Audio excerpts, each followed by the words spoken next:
Hi, we're at the end of the year and we're doing a video series, 3 videos in fact, to help you look to how to close out your business. Just giving you the example of what we do in our business, Daniel and I, to close out our business and wind down going into the new year. So you've seen the video on budgets. We're now going to talk about looking back. What happened this year? And it really is important to look at your statistics and your key performance indicators in order to know where you want to go. So Daniel and I set aside about 3 days at the end of our year to go through all of our statistics. How many customers did we gain? How many customers did we lose? How well did we serve those customers? How did we grow our team? How did we invest in our team, in our accounting professionals?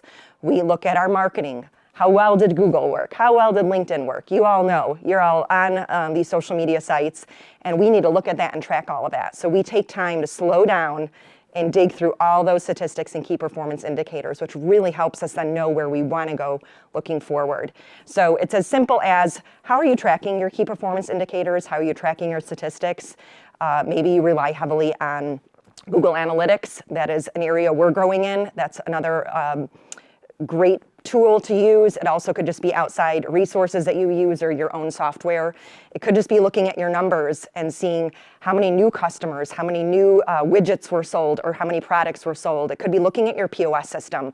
I know a lot of you use specific industry POS systems that are really helpful to your specific industry.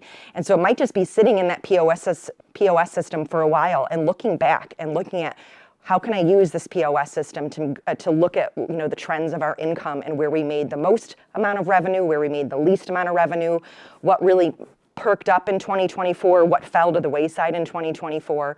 So I'd encourage you to take some time now at the end of the year to go through those statistics in your business that are specific to yours, and then record them somehow, write them down, start this pattern so that next December, next November, you can go back and add to that data. So we have this data that we track every year, so we can say, oh, what happened last year? Look what happened this year. And so or this last year, so we can then compare year over year. So however you want to track it, get it in whether it's Excel or getting it in a piece of software, and then start to track it year to year. Looking back now at this time of the year, what has changed? And that will give you a good spring forward to what we're going to talk about next, which is going to be strategic planning and goal setting for our new year in 2025.